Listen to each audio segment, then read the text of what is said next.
Awadh computer centre की आज की क्लास में आप सभी का स्वागत है। जैसा कि पिछले क्लास में आप सभी को मेमोरी के बारे में बताया गया था, स्टोरेज डिवाइस के बारे में बताया गया था कि स्टोरेज डिवाइस दो तरह की है, प्राइमरी और सेकेंडरी। तो प्राइमरी मेमोरी में रैम रोम के बारे में बताया गया था और सेकेंडरी मेमोरी में आपको hard disk, pen drive, CD, DVD, magnetic tape, इन सब के बारे में बताया गया। आज की क्लास में हम आपको बताएंगे सॉफ्टवेयर के बारे में। अगला हमारा जो टॉपिक है इसमें वो है सॉफ्टवेयर। देखो, अभी तक आप लोग फंडामेंटल क्लास पढ़ रहे हैं, शुरू से थ्योरी क्लास केवल पढ़ाया जा रहा है, लैब आपको नहीं कराया जा रहा है। ठीक है, तो अब हम धीरे धीरे आगे बढ़ रहे हैं, हम सॉफ्टवेयर सीखेंगे, सॉफ्टवेयर के बारे में जानेंगे, फिर इसी में हमारा आएगा एप्लीकेशन सॉफ्टवेयर और फिर एप्लीकेशन सॉफ्टवेयर पर हम कार्य करना सीखेंगे। तो पहले हम जानते हैं कि सॉफ्टवेयर है क्या। सॉफ्टवेयर क्या है? Software set of instruction. Software is a set of instruction. Software जो है निर्देशों का सेट होता है। सॉफ्टवेयर क्या होता है? निर्देशों का सेट होता है जो कंप्यूटर को बताता है क्या करना है और कैसे करना है। Which tells to computer what to do, how to do, जो कंप्यूटर को बताता है कि क्या करना है और कैसे करना है। Software is a set of instruction that tells to computer what to do, how to do. Set of instruction is called program. जो निर्देशों का सेट है उसको क्या कहा जाता है? उसको प्रोग्राम कहा जाता है। निर्देशों के सेट को हम क्या कहते हैं? प्रोग्राम कहते हैं। तो सॉफ्टवेयर क्या है? Software is a set of instruction, निर्देशों का समूह है, that tells to computer what to do, how to do, जो कंप्यूटर को बताता है कि क्या करना है और कैसे करना है। बिना, अगर आपके कंप्यूटर में सॉफ्टवेयर ना हो तो आप कंप्यूटर से कोई कार्य नहीं कर सकते। अगर आपके कंप्यूटर में सॉफ्टवेयर नहीं है, आपके मोबाइल में सॉफ्टवेयर नहीं है, तो आप उस मोबाइल से कोई कार्य नहीं कर सकते, उस कंप्यूटर से कोई कार्य नहीं कर सकते। तो सॉफ्टवेयर जो है निर्देशों का सेट है जो कंप्यूटर को बताता है कि क्या करना है और कैसे करना है। सेट ऑफ इंस्ट्रक्शन, जो ये सॉफ्टवेयर होते क्या है? सॉफ्टवेयर जो है निर्देशों का सेट होता है। सॉफ्टवेयर क्या होता है? निर्देशों का सेट होता है, जिसे हम प्रोग्राम कहते हैं। क्या कहते हैं? प्रोग्राम कहते हैं। तो set of instruction is called programme, written in a language understood by the computer to perform a specific task। तो निर्देशों के समूह को हम प्रोग्राम कहते हैं जो किसी विशेष कार्य को करने के लिए बनाए जाते हैं, जो किसी विशेष कार्य को करने के लिए बनाए जाते हैं और इसे किसी प्रोग्रामिंग लैंग्वेज में लिखा जाता है। इसको हम किसमें लिखते हैं? रिटन इन ए लैंग्वेज, इसे हम एक प्रोग्रामिंग लैंग्वेज में लिखते हैं। देखो, हमारा जो भी सॉफ्टवेयर है वो प्रोग्रामिंग लैंग्वेज में लिखा जाता है, चाहे वो हाई लेवल हो, चाहे वो आपका असेंबली लैंग्वेज हो या वो मशीन लैंग्वेज हो। पहले जो है मशीन लैंग्वेज का यूज किया जाता था, आजकल जो है प्रोग्रामिंग के लिए हम लोग हाई लेवल लैंग्वेज का यूज करते हैं। ये लैंग्वेज क्या है आपको आगे की क्लास में बताया जाएगा। तो बिना सॉफ्टवेयर के कंप्यूटर कोई कार्य नहीं कर सकता। अगर आपके कंप्यूटर में, आपके मोबाइल में सॉफ्टवेयर नहीं है तो आप कोई कार्य नहीं कर सकते। सॉफ्टवेयर किसी भी कार्य को करने के लिए हार्डवेयर को निर्देशित करता है और ये दो प्रकार के हैं, सिस्टम सॉफ्टवेयर और एप्लीकेशन सॉफ्टवेयर। सिस्टम सॉफ्टवेयर और एप्लीकेशन सॉफ्टवेयर। अब हम आगे जानेंगे कि सिस्टम सॉफ्टवेयर क्या है और एप्लीकेशन सॉफ्टवेयर क्या है। हमने आपको बताया था कि मनुष्य के अंदर भी दो तरह के सॉफ्टवेयर है। मनुष्य के अंदर भी दो तरह के सॉफ्टवेयर है, एक सिस्टम सॉफ्टवेयर है और एक एप्लीकेशन सॉफ्टवेयर। सिस्टम सॉफ्टवेयर से जो मनुष्य है वो क्या है? वो चलने लायक रहता है, मतलब जीवित रहता है। सिस्टम सॉफ्टवेयर है तो क्या है? वो जीवित है। अगर सिस्टम सॉफ्टवेयर उड़ गया तो मनुष्य क्या है? डेड हो जाएगा। जैसे आपके मोबाइल से जब सॉफ्टवेयर उड़ जाता है तो आप लोग कहते हैं मोबाइल डेड है। क्या कहते हैं? ये मोबाइल डेड है, मतलब सॉफ्टवेयर उड़ गया तो मोबाइल डेड हो गई। तो ऐसे मनुष्य के अंदर से जब सॉफ्टवेयर रूपी आत्मा निकल जाती है, मनुष्य में सॉफ्टवेयर क्या है? आत्मा। ठीक है, जब सॉफ्टवेयर रूपी आत्मा निकल जाती है तो हम कहते हैं ये जो है डेड हो गए, मतलब अब इनका जो है कोई जो है कार्य नहीं हो सकता है, इनका बॉडी कोई कार्य नहीं कर सकता। जब तक सॉफ्टवेयर है तभी तक आपका बॉडी कार्य करता है। अब दो तरह के सॉफ्टवेयर मनुष्य के अंदर भी, एक सिस्टम सॉफ्टवेयर और एक एप्लीकेशन सॉफ्टवेयर। तो सिस्टम सॉफ्टवेयर से तो आदमी जीवित रह सकता है और एप्लीकेशन सॉफ्टवेयर से वो कार्य करता है। अगर आपके अंदर एप्स नहीं होंगे तो आप कोई कार्य नहीं कर पाएंगे। जैसा आपके अंदर एप्स होगा, एप्लीकेशन सॉफ्टवेयर होगा, वैसा ही आप कार्य करेंगे। जैसा कि आपको शुरुआत में बताया गया था कि जब बच्चा पैदा होता है तो उसके अंदर सिस्टम सॉफ्टवेयर होता है। क्या होता है?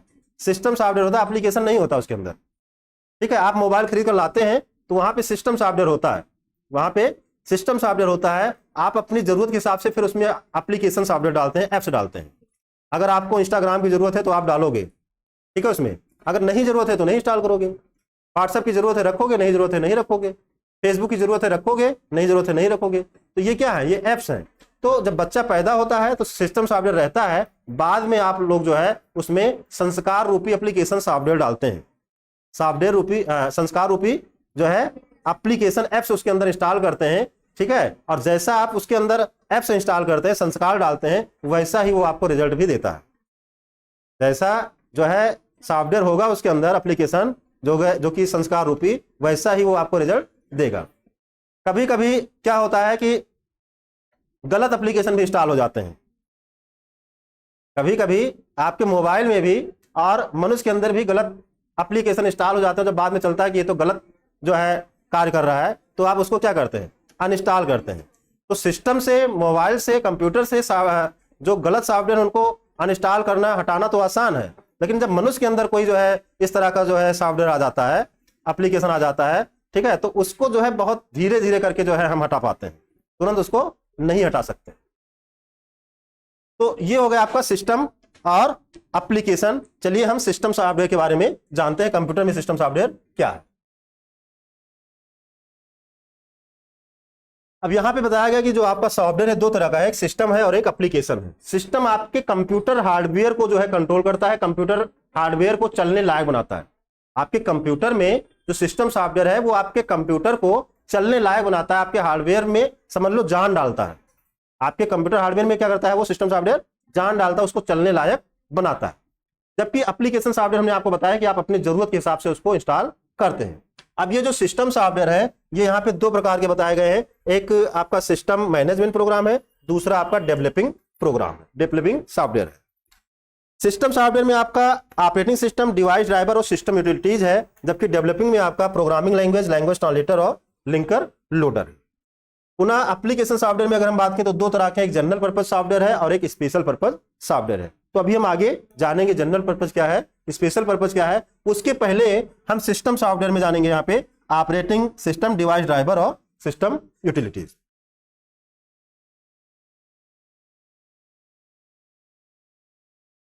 तो सिस्टम सॉफ्टवेयर में, सिस्टम सॉफ्टवेयर है क्या, ये एक या एक से अधिक समान उद्देश्य के प्रोग्राम होते हैं। जो सिस्टम सॉफ्टवेयर है ये एक या एक से अधिक समान उद्देश्य के प्रोग्राम होते हैं जो किसी कंप्यूटर सिस्टम के ऑपरेशन को कंट्रोल करने के लिए बनाए जाते हैं।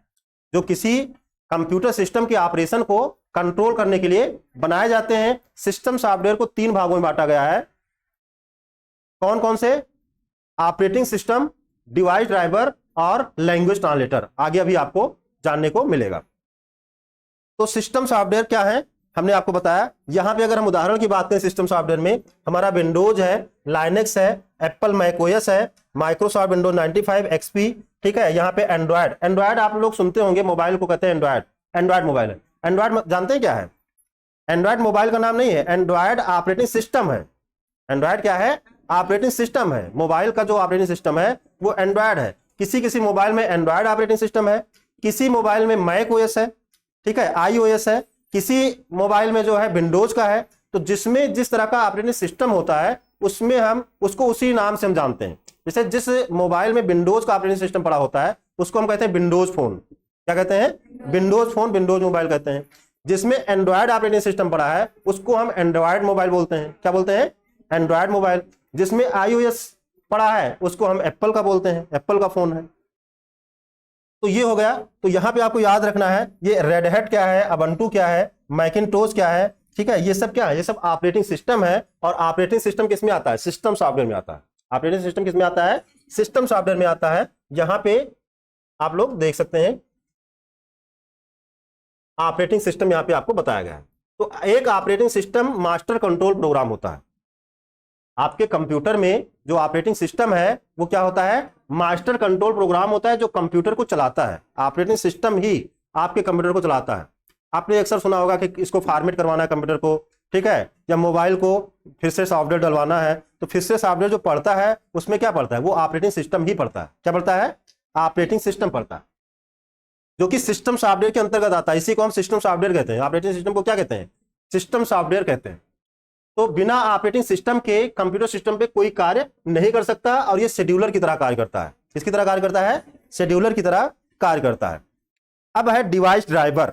क्या है, डिवाइस ड्राइवर। आपने देखा होगा कि आप कंप्यूटर में, जैसे कंप्यूटर में सॉफ्टवेयर पड़ गया, लेकिन अगर उसमें कोई डिवाइस ना हो, ठीक है, तो आप उसमें कोई कार्य नहीं कर सकते, उस कंप्यूटर से कोई कार्य नहीं कर सकते। तो वहां पे आपके पास इनपुट और आउटपुट से संबंधित तमाम तरह की डिवाइसें होती है, जैसे कीबोर्ड है, माउस है, स्कैनर है, ठीक है, प्रिंटर है, मॉनिटर है, ये सब क्या है, सब डिवाइस हैं। तो ये जो डिवाइसें हैं उसको जो है रिकॉग्नाइज करने के लिए, पहचानने के लिए हमारे कंप्यूटर में उसके भी सॉफ्टवेयर पड़ते हैं, डिवाइसों के भी सॉफ्टवेयर पड़ते हैं, तब हमारा कंप्यूटर समझ पाता है कि ये कौन सी डिवाइस है। क्योंकि अगर आप देखें तो आजकल जो है लगभग सभी डिवाइसों में आपको यूएसबी मिल जाता है। क्या मिल जाता है, यूएसबी पोर्ट मिलता है सभी डिवाइसों में। तो अगर एक ही पोर्ट जो है हम कंप्यूटर में लगाते हैं तो हमारा कंप्यूटर कैसे रिकॉग्नाइज कर पाता है, कैसे जान पाता है कि इस डिवाइस पे क्या कार्य करना है। आप चार्जर में देखते हो उसमें भी यूएसबी लगा होता है, पीछे चार्जर में आप देखेंगे नहीं देखें, यूएसबी पोर्ट होता है, ठीक है। आप पेन ड्राइव उठाते हो तो पेन ड्राइव भी यूएसबी है, आप प्रिंटर का पोर्ट है तो वो भी यूएसबी है, कीबोर्ड है, माउस है, वो भी यूएसबी है। तो जब सब यूएसबी है तो हमारा कंप्यूटर कैसे जान पाएगा कि इस पे क्या कार्य करना है, ये कौन सी डिवाइस है। तो उसके लिए क्या करना होता है कि उसके लिए आपके कंप्यूटर में सॉफ्टवेयर उसका पड़ता है। जैसे आपका प्रिंटर है तो प्रिंटर का सॉफ्टवेयर कंप्यूटर में पड़ता है। अगर आप वैसे मान लो ये लैपटॉप है, कोई नया प्रिंटर आप लाए और उस प्रिंटर के तार को लाके हम यहाँ पे लगा दें तो हमारा कंप्यूटर प्रिंट नहीं कर सकता। क्यों नहीं कर पाएगा, क्योंकि ये पहचान ही नहीं पाएगा कि ये कौन सी डिवाइस हमारे इससे जुड़ी है, हमारे साथ इस पर क्या वर्क करना है, क्या नहीं करना है, उसको नहीं पता। तो हम क्या करते हैं, हम उस प्रिंटर का जो है ड्राइवर इंस्टॉल करते हैं, उस प्रिंटर के साथ सीडी आती है, ठीक है, या हम इंटरनेट से भी उस प्रिंटर का सॉफ्टवेयर जो है डाउनलोड कर सकते हैं। तो उसी को हम डिवाइस ड्राइवर कहते हैं। वो हमारा प्रिंटर क्या एक डिवाइस है और उसके ड्राइवर को हम कंप्यूटर में इंस्टॉल करते हैं। जब उसका ड्राइवर हमारे कंप्यूटर में इंस्टॉल हो जाता है तो हमारा कंप्यूटर रिकॉग्नाइज कर पाता है, पहचान पाता है कि ये क्या लगा है और इसको, इस पर हमको क्या करना है, इनपुट करना है, आउटपुट करना है, क्या करना है, वो तब समझ पाता है। ऐसे हमारे कंप्यूटर में बहुत सारी डिवाइसें हैं जिनका सॉफ्टवेयर जो है प्री इंस्टॉल होता है, पहले से ही इंस्टॉल रहता है। तो ऐसी डिवाइसों को जब हम कंप्यूटर में लगाते हैं तो हमारा जो कंप्यूटर है वो ऑटोमेटिक उसको रिकॉग्नाइज कर लेता है, वहां पे अलग से सॉफ्टवेयर डालने की जरूरत नहीं होती। जैसे आप कीबोर्ड देखें, माउस देखें, किसी भी कंपनी का ले आइए और लगाइए, आपके कंप्यूटर में चालू हो जाएगा। तो उनके सॉफ्टवेयर ऑलरेडी आपके कंप्यूटर में पड़े हैं, ये भी डिवाइस ही तो हैं, उनके जो है ड्राइवर, उनके जो है सॉफ्टवेयर यहाँ पे पड़े हैं, तो उसको रिकॉग्नाइज कर लेता है। और जिनके सॉफ्टवेयर नहीं होते उनको हमको अलग से डालना होता है, तो हमारा कंप्यूटर समझ पाता है कि ये कौन सी डिवाइस है। तो डिवाइस ड्राइवर सिस्टम सॉफ्टवेयर होता है जो उपयोगकर्ता और डिवाइस के बीच में इंटरफेस का कार्य करता है।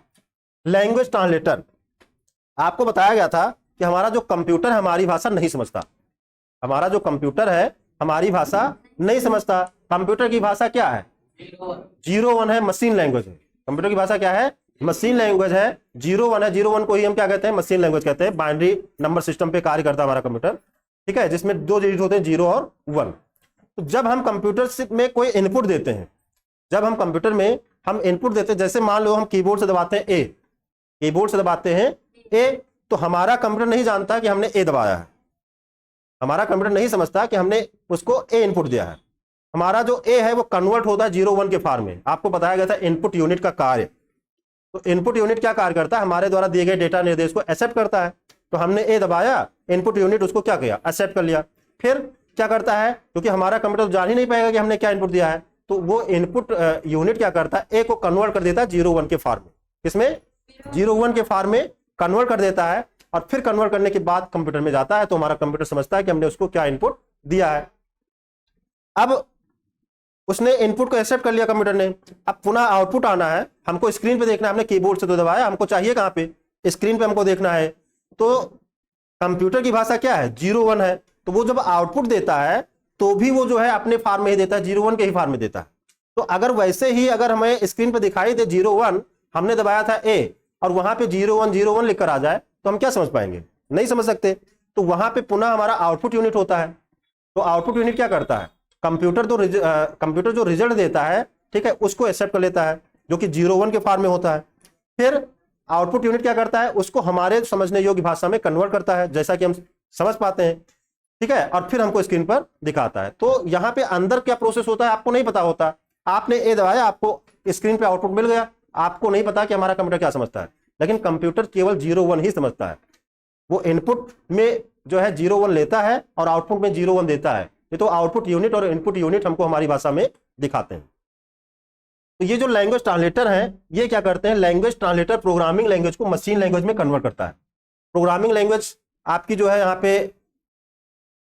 3 प्रकार की है जो कि आपको बताया जाएगी, मशीन लैंग्वेज, असेंबली लैंग्वेज और हाई लेवल लैंग्वेज, जो कि आगे आपको पढ़ाया जाएगा। ट्रांसलेटेड प्रोग्राम को ऑब्जेक्ट कोड कहा जाता है।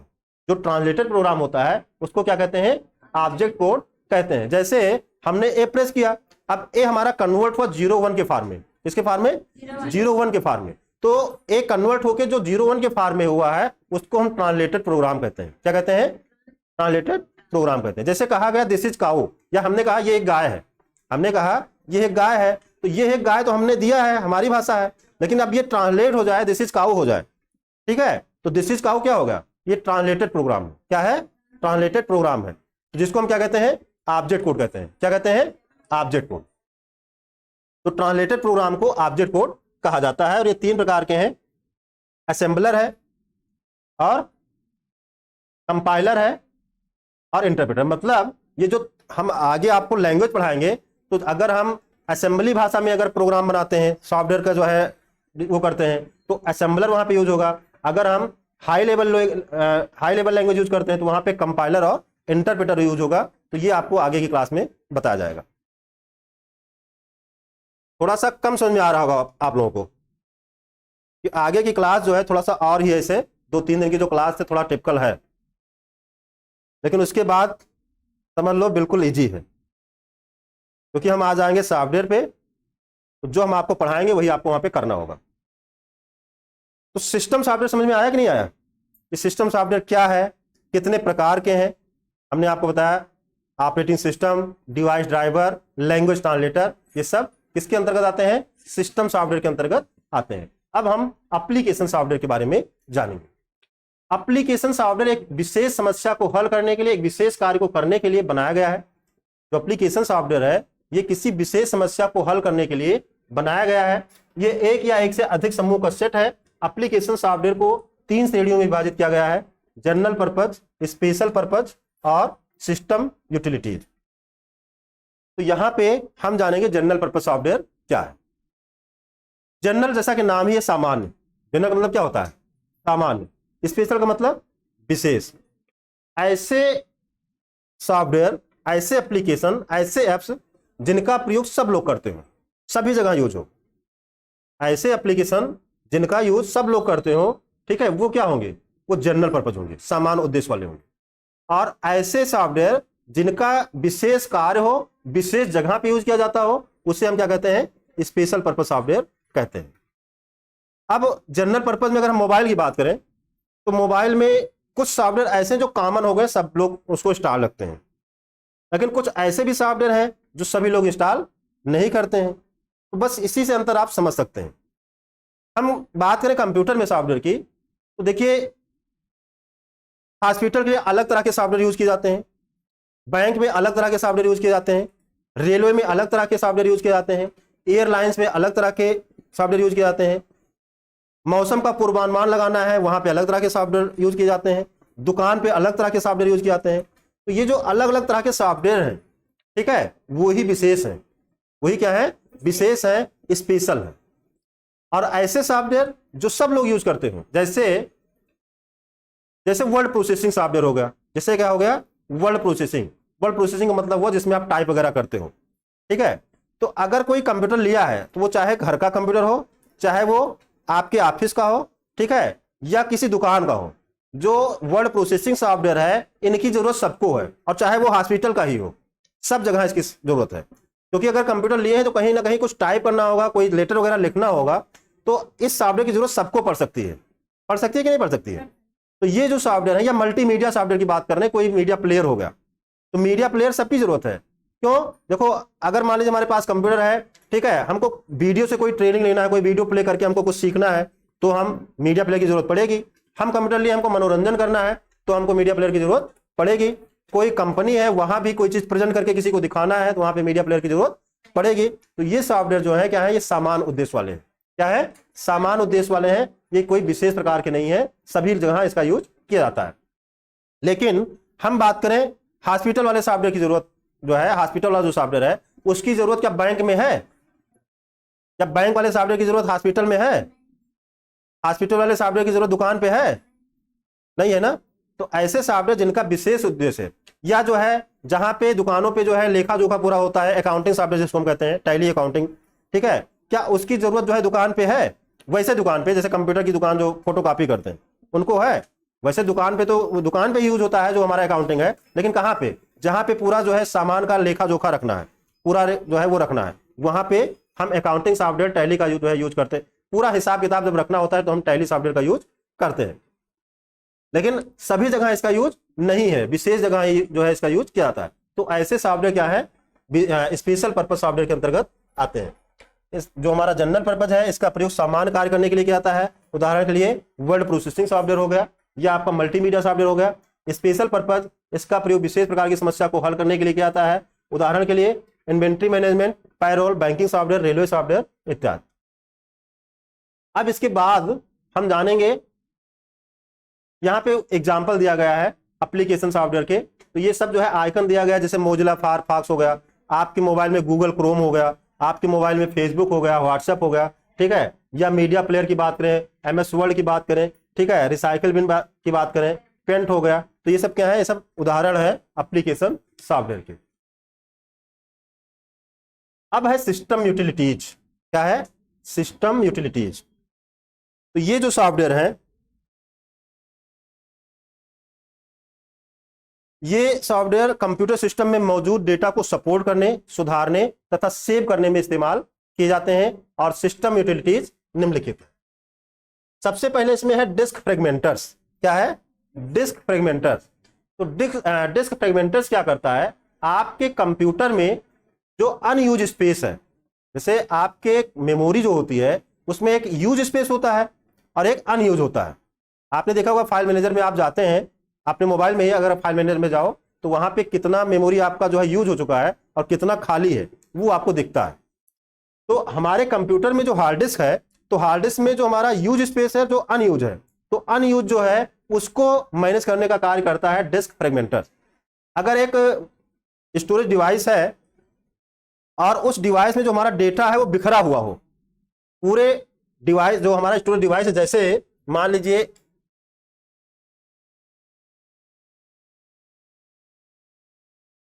मान लेते हैं कि ये हमारा जो है एक हार्ड डिस्क है, ठीक, ये हमारा हार्ड डिस्क है। अब इसमें हमारा डेटा ऐसे पूरा बिखरा पड़ा हो यहां तहां, ठीक है, इसी में बीच में खाली जगह भी हो, इसी में हमारा यूज भी हो, तो क्या होगा? आपका जो मेमोरी हो भरा दिखेगा। लेकिन अगर ये जो यूज वाला है, जो फाइलें हमारा है, जो फोल्डर है, जो भी डेटा है, उनको इकट्ठा कर दिया जाए तो क्या होगा? हमारा जो खाली स्थान है वो अलग हो जाएगा। तो यही कार्य करता है आपका डिस्क फ्रेगमेंटर। डिस्क फ्रेगमेंटर्स क्या करता है? हमारे अनयूज स्पेस की जो है व्यवस्था करता है। अब इसके बाद जो है बैकअप यूटिलिटीज है। क्या है? Backup utilities. तो बैकअप यूटिलिटीज क्या करता है? ये डिस्क में संग्रहित, डिस्क में स्टोर सभी इंफॉर्मेशन की कॉपी बना लेता है। आपके हार्ड डिस्क में स्टोर जितनी भी सूचनाएं होती हैं, जितने भी डेटा होते हैं, उनको क्या करता है? उनका एक कॉपी बना लेता है। फायदा क्या होता है? अगर मान लीजिए आपका कंप्यूटर खराब हो जाए, आपके कंप्यूटर को फॉर्मेट करने की जरूरत पड़ जाए, तो हमारी जो डेटा है, हमारी जो सूचना है, वैसे अगर फॉर्मेट कर दिया जाएगा तो क्या होगा? सब का सब जो है चला जाएगा, सब उड़ जाएगा। जो हमारी इंपॉर्टेंट फाइलें हैं, ठीक है, वो भी हमारा जा सकता है। तो उसके लिए हम क्या करते हैं? हम बैकअप यूटिलिटीज के द्वारा अपनी फाइलों का बैकअप बना लेते हैं, अपने डेटा का बैकअप बना लेते हैं, जिससे अगर हमारा कंप्यूटर फॉर्मेट करने की जरूरत पड़े तो पुनः हम उस डेटा को रिकवर कर सकें। ये ऑप्शन आपको मोबाइल में भी मिल जाता है। आपको अपने मोबाइल में भी बैकअप एंड रिस्टोर का ऑप्शन मिलता है। आपने व्हाट्सएप पे देखा होगा, व्हाट्सएप पे कुछ दिन बाद आता है कि बैकअप का जो है 7 दिन के लिए आप बैकअप करना चाहते हैं, 7 दिन बाद, या मंथली, या जो है सालाना, जैसा भी है वैसा ऑप्शन आपने देखा होगा। तो अगर आप अपने मोबाइल में व्हाट्सएप पे बैकअप ऑप्शन को जो है चालू रखते हैं, ऑन रखते हैं, तो होगा क्या कि जो भी आपका चैट है, ठीक है, जो भी आपके इसमें व्हाट्सएप पे कांटेक्ट है, जो भी आपके पास मैसेज आए हैं, वो सब आपका स्टोर रहेगा। और अगर आपकी मोबाइल गायब हो गई, आपकी मोबाइल खराब हो गई, आप किसी दूसरे फोन में या उसी फोन में फॉर्मेट करने के बाद आप दोबारा व्हाट्सएप चालू करते हैं और वही नंबर आप फिर से जो है लगाते हैं, वही ईमेल आईडी, जिस ईमेल आईडी पे आपने पहले से बनाया था, बैकअप लिया था, वही ईमेल आईडी फिर से रखते हैं, तो जब आप दोबारा व्हाट्सएप इंस्टॉल करके अकाउंट बनाओगे तो वहां पे रिस्टोर का ऑप्शन आता है, और अगर आप रिस्टोर ऑप्शन ले लेते हैं तो होगा क्या कि जो भी आपका व्हाट्सएप पे फोटो लगी थी, डीपी था, जो भी आपके चैटिंग थी, वो सब आपको वापस पुनः मिल जाती है। तो ये होता है बैकअप एंड रिस्टोर ऑप्शन का यूज। इसी तरह आपके सिस्टम में भी यूज होता है। इसके बाद है डिस्क कंप्रेशन। तो डिस्क कंप्रेशन क्या करता है, ये हार्ड डिस्क पर स्टोर सभी इंफॉर्मेशन को क्या करता है, संक्षिप्त करता है। क्या करता है, संक्षिप्त करता है, जिससे अधिक जो है डेटा हमारे कंप्यूटर में स्टोर हो सके। अगर जो डेटा है अगर वो उसी फॉर्म में रहते हैं तो क्या होता है, ज्यादा स्पेस लेते हैं, वो क्या करते हैं, ज्यादा स्पेस लेते हैं। लेकिन अगर डेटा को कंप्रेस कर दिया जाए, डेटा को कंप्रेस कर दिया जाए, फाइलों को कंप्रेस कर दिया जाए, तो वो जो है, जैसे मान लो कोई फाइल अगर 1 GB की है और उसको कंप्रेस किया जाएगा, तो कंप्रेस करने के बाद हो सकता है वो फाइल जो है 500-600 MB में हो जाएगी। आपको तो पता ही होगा कि GB बड़ा होता है, MB छोटा होता है, कि नहीं पता है? पता है कि नहीं पता है? कितने लोगों को पता है? 500 MB बड़ा है कि 1 GB? 1 GB बड़ा है। आपको इसलिए पता है क्योंकि आपका मोबाइल का डेटा यूज होता है, और डेटा की वजह से आप जान गए हैं कि हम 1 GB डेटा लिए थे तो 500 MB हमारा बचा, मतलब 500 MB खर्च हो चुका है। तो इसलिए आपको MB के बारे में पता हो गया है। वैसे कंप्यूटर की भाषा है, कंप्यूटर में मेमोरी है। तो हम बात कर रहे थे कि इंफॉर्मेशन की। देखो, आपने देखा होगा, आप मोबाइल से अगर फोटो क्लिक करते हो, आज की जो मोबाइल स्मार्टफोन है, तो आपकी फोटो लगभग 2 MB 3 MB की आती है, हो जाती है, ऐसे तो होता है। और अगर उसी फोटो को आप व्हाट्सएप कर देते हो किसी के पास, और उसके फोन में जब जाता है तो क्या होता है, उतने MB की रहती है कि कम हो जाती है? नहीं चक्की, ज्यादा MB का हो जाता है। अगर 2 MB की फाइल है और फोटो है और उसको व्हाट्सएप के द्वारा किसी के पास भेजते हो, क्वालिटी कम हो जाती है। उसका पहले मेमोरी भी चेक कर लो एक बार, मतलब उसका वो भी स्टोरेज, वो जब आप व्हाट्सएप के द्वारा भेजते हो तो आपकी फोटो कंप्रेस हो जाती है ऑटोमेटिक, और उसके फोन में जब जाती है तो क्वालिटी कम हो जाती है, और उसका साइज, अगर वो 2 MB की फाइल थी तो वो जो है आपका 1 MB के अंदर हो जाए, केबी में हो जाती है फाइल। इसको आप चेक कर लीजिएगा। तो मतलब व्हाट्सएप के पास कंप्रेस करने की फीचर है, सुविधा है, लेकिन एक सेटिंग ऐसी भी है कि आप चाहे तो उस फोटो को जो है उसी क्वालिटी में भेज सकते हो, तो वहां पे कंप्रेस नहीं होगा। लेकिन अक्सर आपने देखा होगा कि वो फोटो जब उनके मोबाइल में आप देखते हो तो क्वालिटी में देखती है, लेकिन आपके पास जब आती है तो वो क्वालिटी हट जाती है। तो इसीलिए होता है क्योंकि वहां पे फीचर वो जो है चालू है, और वो जो है फोटो को कंप्रेस कर देता है। तो कहने का मतलब क्या होता है कि जब हम जो है किसी चीज को कंप्रेस करते हैं तो उसकी क्वालिटी पे भी असर पड़ता है। पहले के समय में आपको नहीं पता होगा, पहले के समय में 128 MB की चिप आती थी। पहले मोबाइल में स्टोरेज होते ही नहीं थे। पहले के जो मोबाइल आते थे पहले स्टोरेज नहीं होते थे, वहां पे हम अलग से चिप लगाते थे। अगर आपके पास कार्बन लावा का फोन रहा होगा तो आपने देखा होगा वहां पे चिप लगाया जाता था। अगर आप उस फोन से चिप नहीं लगाए, फोटो क्लिक कर लो, तो जैसे एग्जिट करते थे वो फोटो गायब हो जाती थी। अगर उसमें चिप लगा होता था तो फोटो स्टोर होती थी। और भी पहले की अगर हम बात करें तो पहले जो है नोकिया, सैमसंग की जो फोन आते थे उसमें जो है 20-25 MB का स्टोरेज होता था। ठीक है, तो अलग से ज्यादा डेटा स्टोर करने के लिए, ज्यादा म्यूजिक स्टोर करने के लिए, क्योंकि पहले लोग म्यूजिक मोबाइल का जो है यूज इसीलिए करते थे गाना वगैरह सुनने के लिए, तो वहां पे अलग से चिप लगाते थे। तो 128 MB की चिप में वो वहां पे उस समय 100 गाने स्टोर हो जाते थे। 128 MB की चिप में कितने गाने स्टोर होते थे? 100 गाने। अगर हम आज की बात करें तो एक MP3 लगभग 3 से 4 MB का होता है। एक MP3 जो फाइल होती है, म्यूजिक फाइल होती है, वो कितने MB का होता है? 3-4 MB का होगा। अगर वो 3-4 मिनट का है सॉन्ग तो वो 3-4 MB का होगा। तो आज से अगर हमको करें तो अगर हमको 100 गाना स्टोर करना है तो कितने स्टोरेज की आवश्यकता होगी? अगर एक फाइल 3-4 MB की है और 100 गाने स्टोर करना है तो कम से कम हमारे पास 300-400 MB स्टोरेज होना चाहिए, तब हम 100 गाने स्टोर कर सकते हैं। लेकिन पहले 128 MB के चिप में 100 गाने स्टोर होते थे। कैसे? वहां पे क्या होता था, वहां पे हमारी फाइलों को, म्यूजिक फाइलों को क्या किया जाता था? कंप्रेस कर दिया जाता था। क्या किया जाता था? कंप्रेस किया जाता था, जिससे स्टोरेज कम हो जाता था। फाइल उतनी ही बड़ी, ड्यूरेशन उतना ही, लेकिन फाइल की साइज जो है छोटी हो जाती थी। तो वो जो फाइल 3 MB 4 MB की है, अभी भी हम कंप्रेस कर सकते हैं, तो वो फाइल हमारी 1 MB के अंदर हो जाती है। 1 MB के अंदर हो जाती है। इससे हम और डेटा उसमें स्टोर कर सकते हैं। उसी स्टोरेज में हम और ज्यादा डेटा स्टोर कर सकते हैं। बात समझ में आई कि नहीं आई? कंप्यूटर में कंप्रेस के लिए सॉफ्टवेयर है विनजिप और विनरार। पूछा जाता है विनजिप या विनरार किस तरह का सॉफ्टवेयर है? कंप्रेशन सॉफ्टवेयर है। ये क्या करता है? ये जो है फाइलों को कंप्रेस करता है, मतलब छोटा करता है, संक्षिप्त करता है।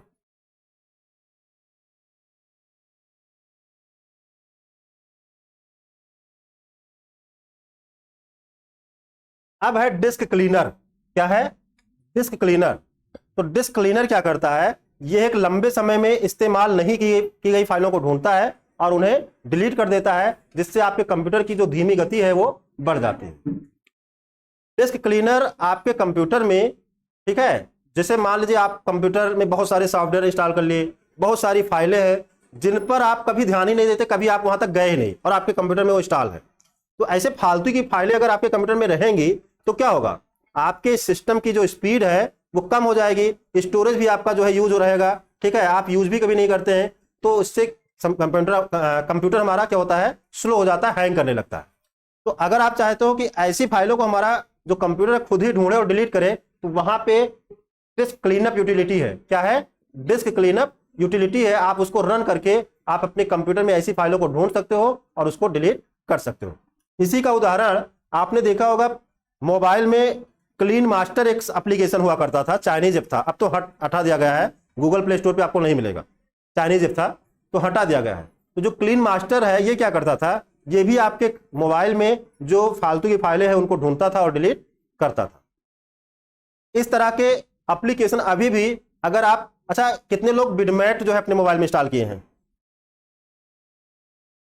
अगर बिडमेट आप इंस्टॉल किए हैं तो उसको तत्काल हटा दीजिएगा। बिडमेट अगर इंस्टॉल है तो उसको तत्काल हटा दीजिएगा, क्योंकि ये चाइनीज ऐप है। और आपने देखा होगा कि अगर आप उसको ओपन करते हो तमाम तरह का एडवर्टाइज आने लगता है, तमाम तरह के उल्टा सीधा एडवर्टाइज आता है, ये आपने देखा होगा। ये आपके मोबाइल की जानकारी को क्या करते हैं? चुराते हैं, ठीक है, और तीसरे के पास भेजते हैं। तो आपकी जो मोबाइल है, ठीक है, वो आपको क्या कर रहा है? आपकी सारी जानकारी को जो है अगले के पास ट्रांसफर कर रहा है। अगर आप अपने मोबाइल में बिडमेट इंस्टॉल किए हैं, या बहुत सारे लोग जीबी व्हाट्सएप यूज करते हैं, अगर आप जीबी व्हाट्सएप यूज कर रहे हैं तो इसको भी तत्काल हटा दीजिएगा। ये दोनों जो एप्लीकेशन है जासूसी आपका करते हैं। तो इसीलिए जो ये जो एप्लीकेशन है ये गूगल प्ले स्टोर पे नहीं मिलते हैं। आप बिडमेट है या जीबी व्हाट्सएप है, आप इसको प्ले स्टोर पे नहीं पाएंगे, गूगल प्ले स्टोर पे नहीं पाएंगे, क्योंकि ट्रस्टेड नहीं है। आपको गूगल प्ले स्टोर पे वही सॉफ्टवेयर मिलेंगे, वही एप्लीकेशन मिलेंगे जो ट्रस्टेड होंगे, ठीक है, जो विश्वसनीय है। तो ऐसे सॉफ्टवेयर को जो आप लोग अपने मोबाइल पे ना रखें। तो डिस्क क्लीनर हो गया। अब इसके बाद है एंटीवायरस। आपने ये भी देखा होगा, अच्छा आपने देखा होगा कि आपके पास मैसेज आता है कि 5 लोगों को भेजो। अंबानी जी ने इस मौके पर यह उपहार दिया है, इसके 5 लोगों को भेजो, 239 का रिचार्ज, 699 का रिचार्ज आपको फ्री मिलेगा। और आप लोग भेजते भी हैं, बाद में मिलता क्या है? कुछ नहीं मिलता। तो आप लोग पढ़े लिखे हैं, फिर भी आप उसको जो है फॉरवर्ड करते रहते हो कि हो सकता है भला हो जाए, लेकिन ऐसा होता नहीं है। बाद में पछताते भी हैं कि फालतू का हम भेजे। होता क्या है? ये जो मैसेज आते हैं, ये जो बनाए जाते हैं, ये भी वायरस ही होते हैं। ये क्या होते हैं? वायरस ही होते हैं। इसमें कई तरह के वायरस हैं, ठीक है। आपने ये भी देखा होगा कि आप होली दीपावली पे मैसेज भेजते हैं कि ब्लू लाइन पे क्लिक करिए, और जो है उन्होंने जो है उपहार भेजा आपके पास। उपहार क्या मिलता है? कुछ नहीं मिलता। वहां पे आप जाने अनजाने में आप अपना नाम, ठीक है, आप अपना ईमेल आईडी, आप अपना फोन नंबर, ये सब कुछ वहां पे दे देते हो। और फिर आपके बाद में मैसेज आता है डियर, ठीक है, डियर करके आपका नाम लेकर आता है। आप कहते हैं कि हमारा नाम इनको कैसे पता? ये जो मैसेज आया इनको कैसे हमारा नाम पता है? आपने ही नाम दिया है, आप ही ने अपना सब कुछ डिटेल भरा है। तो होता क्या है कि आपकी जानकारी को चुराने के लिए इस तरह के तमाम तरह के मैसेज बनाए जाते हैं, आपके पास लुभावने ऑफर के साथ भेजे जाते हैं, और फिर जो है आप अपने पास तो रखते हैं, साथ साथ अपने मित्रों के साथ, अपने रिश्तेदारों में इसको भेजकर सारी जानकारी जो है चुरवाते हैं। तो ये आप लोग पढ़ रहे हैं, ठीक है, तो आप लोग तो बचिएगा और अपने घर वालों को, अपने रिश्तेदारों को भी इस तरह के मैसेज से बचाइएगा। तो इसी तरह से आपकी जो जानकारी जो है ट्रांसफर होती है और आपके पास मैसेज आता है, आपको अलग अलग तरह के मैसेज, अलग अलग तरह की जो है चीजें आती हैं, इसी तरह से आता है। अब हम बात कर रहे थे एंटीवायरस की। एंटीवायरस और वायरस ये दोनों आप लोग को पता होगा कि नहीं पता है। एंटीवायरस को वैक्सीन कहता है। वैक्सीन कितने लोग लगवाए हैं? लगवाए हैं? क्यों लगवाए? कोरोना क्या है? वायरस है। कोरोना क्या है? वायरस है। तो कोरोना की वजह से वायरस के बारे में आप लोग जान चुके हैं कि वायरस क्या है, कैसे फैलता है। एक दूसरे से, एक दूसरे के संपर्क में आने से। अगर हम संपर्क में आते हैं तो जो है ये वायरस फैलता है। अच्छा, जो वायरस फैलता है तो क्या वो वायरस ट्रांसफर हो जाता है दूसरे के पास, कि जो है उनके पास भी रहता है तो अगले के पास भी हो जाता है? मतलब जो वायरस वो क्लोन बनाता है। हम अगर हमारे पास वायरस आ गया है और आपके पास जा रहा है तो हमारे पास रहेगा, उसका जो है क्लोन बन जाएगा और आपके पास भी हो जाएगा। आपके कंप्यूटर में भी ऐसे ही वायरस होते हैं, लेकिन कंप्यूटर का जो वायरस है वो जो है दोषपूर्ण प्रोग्राम होते हैं। दोषपूर्ण प्रोग्राम होते हैं, वो कोई जीव नहीं है। कंप्यूटर का जो वायरस है वो कोई जीव नहीं है, ठीक है, वो प्रोग्राम होते हैं। जैसे सॉफ्टवेयर बनाए जाते हैं वैसे वहां पे वायरस भी बनाए जाते हैं, वैसे वायरस भी बनाए जाते हैं। उनका मकसद क्या होता है? वायरस क्यों बनाए जाते हैं? कंप्यूटर के वायरस का काम क्या है? देखो, एक देश दूसरे देश की जानकारी को चुराने के लिए भी वायरस बनाते हैं, ठीक है। एक देश जो है दूसरे देश की जो खुफिया जानकारी है उनको चुराने के लिए वायरस बना के भेजते हैं, ठीक है। दूसरा वायरस बनाया जाता है आपकी जानकारी को चुराने के लिए। आपकी जानकारी के आपके मोबाइल में क्या है, ठीक है, आप मोबाइल किस तरह से यूज करते हैं, उसको चुराने के लिए भी वायरस का यूज किया जाता है, वायरस बना के भेजे जाते हैं। वायरस इसलिए जो है बनाए जाते हैं कि आपकी बैंकिंग डिटेल्स को चुरा सकें, आपका क्रेडिट कार्ड का नंबर, आपका बैंकिंग का आईडी, पासवर्ड, ये सब चुराने के लिए भी जो है वायरस बनाए जाते हैं, ठीक है। तो वायरस बना के फिर जो है जो लुभावनी वेबसाइट है, जो लुभावनी लिंक है, उनके द्वारा उनको अटैच किया जाता है और फिर आपके पास जो है ट्रांसफर किया जाता है। और जाने अनजाने में आप उस लिंक पे क्लिक करते हैं और फिर करोड़पति आप लोग बन जाते हैं। तो वायरस, अच्छा वायरस बनाता कौन है, क्यों बनाया जाता है? अभी हमने आपको बताया कि एक देश दूसरे देश के लिए बनाता है, या अपने देश में ही जो हैकर्स वगैरह होते हैं तमाम चीजों को हैक करने के लिए, आपके सिस्टम को अपने कब्जे में लेने के लिए, आपके मोबाइल को अपने कब्जे में लेने के लिए वायरस बनाते हैं। अब मान लीजिए आपके मोबाइल उनके कब्जे में हो गई, आपके मोबाइल में क्या है वो सारी जानकारी देख चुके हैं, तो आपसे वो पैसे की डिमांड कर सकते हैं, करते भी हैं। कहते हैं कि हमको इतना पैसा दीजिए, नहीं तो हम आपकी ये जानकारी वायरल कर देंगे, ऐसा कर देंगे, वैसा कर देंगे, ब्लैकमेल आपको करते हैं। तो इस मकसद से भी वायरस बनाए जाते हैं। दूसरा, जो कंपनी एंटीवायरस बनाती है वो भी वायरस बनाती है, वही वायरस भी बनाती है। जैसा आपने सुना होगा, कहते हैं कि जो कोरोना है ये चीन ने बनाया। आपने सुना होगा, कहते हैं कोरोना चीन ने बनाया। तो क्यों बनाया? क्यों बनाया? इसलिए बनाया कि जब हम कोरोना बना के जो है फैलाएंगे दूसरे देश में, जब लोग परेशान होंगे, महामारी फैलेगी, तो लोग हमसे वैक्सीन लेंगे, एंटीवायरस लेंगे, ठीक है। तो हुआ उल्टा, वो नहीं बना पाया, उसके पहले भारत में वैक्सीन बन गई। अब उसने सोचा था कि जब महामारी फैलेगी, दूसरे देश हमसे वायरस एंटीवायरस लेंगे तो हम मालामाल हो जाएंगे और दूसरे देश कंगाल हो जाएंगे, ये सोचकर उसने बनाया था। इसी तरह जो एंटीवायरस कंपनी है वो भी करती है, वो वायरस बना के पहले छोड़ेगी, फिर आपके सिस्टम में आएगा। सिस्टम में आएगा तो क्या होगा, आपको परेशान करेगा, आपकी फाइलें करप्ट हो जाएंगी, आप फाइल को खोलोगे नहीं खुलेगा, कभी कभी आपका कंप्यूटर भी नहीं ऑन होता, बूट सेक्टर वायरस होते हैं, अगर ये आ गए तो आपका कंप्यूटर ऑन भी नहीं होगा। तमाम तरह से आप परेशान जब होंगे, तब आप थक हार कर कहेंगे कि चलो हम टीका लगवा लें, वैक्सीन लगवा लें, मतलब हम अपने कंप्यूटर में एंटीवायरस इंस्टॉल कर लें। जब आप परेशान हो जाएंगे तब आप जो है उस किसी भी कंपनी का क्या करेंगे, एंटीवायरस खरीद कर लाएंगे, अपने कंप्यूटर में इंस्टॉल करेंगे, जो केवल 1 साल के लिए वैलिड होगा। 1 साल के बाद पुनः जो है अगले साल आपको परचेज करना पड़ेगा। मतलब आप चाहे तो 2 साल या 5 साल के लिए भी ले सकते हैं, लेकिन उसी हिसाब से आपको पैसा भी देना होता है। तो इससे क्या होता है, उस कंपनी का पैसा जो है वो पैसा कमाने के लिए जो है वायरस और एंटीवायरस दोनों बनाते हैं। और अगर एक वायरस आप सोचो 1 साल के बाद भी उसको चलाए तो चला सकते हो, रहेगा, लेकिन उसके पहले जो 1 साल में जितने भी वायरस आज तक बने हैं उनको तो खत्म कर सकता है, लेकिन जो नए वायरस उसके बाद बनेंगे उसको वो नहीं खत्म कर पाएगा। जैसे आपने सुना कि जो कोरोना वायरस था ये अपना रूप भी बदल रहा था कि नहीं, कभी डेल्टा वेरिएंट आ रहा था, कभी कोई वेरिएंट। ये भी सुनाई दिया कि जो वैक्सीन है, कोई वैक्सीन कारगर भी है नए वायरस पर, और कोई वैक्सीन जो है बताए कि ये जो है नए वायरस पे कारगर नहीं है, कुछ हद तक कारगर हो सकती है। तो कहने का मतलब हुआ कि जो एंटीवायरस बनता है वो अभी तक जितने वायरस हैं उसके हिसाब से उसको खत्म करने की क्षमता उसके अंदर होती है, लेकिन जो नया वायरस आ जाता है, ठीक है, स्वरूप बदल के, उसको खत्म करने की क्षमता उसके अंदर नहीं होती है। तो जो नए वायरस आएंगे उसको हमारा जो पुराना एंटीवायरस है वो खत्म नहीं कर पाएगा। जब हम एंटीवायरस कंप्यूटर में इंस्टॉल करते हैं तो हमको एडवाइस किया जाता है, सलाह दिया जाता है कि आप एंटीवायरस को कम से कम हफ्ते भर में या 15 दिन में या 1 महीने पे अपडेट करते रहिए। अपडेट इसलिए किया जाता है कि अगर आप उस 7 दिन के या 15 दिन के अंदर कोई नया वायरस बन भी गया है तो आपने पैसा दिया 1 साल का, ठीक है, तो उस 15 दिन में अगर कोई नया वायरस बना है तो उसको खत्म करने की क्षमता आपके इसी एंटीवायरस में जो आपने पहले खरीदा है उसमें उस जो है आ जाएगा। तो अपडेट करने का फायदा ये होता है कि जो नए वायरस बनते हैं उसको खत्म करने की क्षमता आपके उसी एंटीवायरस में आ जाती है और 1 साल तक वो कारगर रहता है। अब अगले साल अगर आपको फिर से जो है एंटीवायरस चाहिए तो उसी को आपको रिन्यूअल कराना होता है, फिर से पैसा देना होता है और फिर उसको आप अपडेट जारी रख सकते हैं। समझ में आया कि नहीं आया?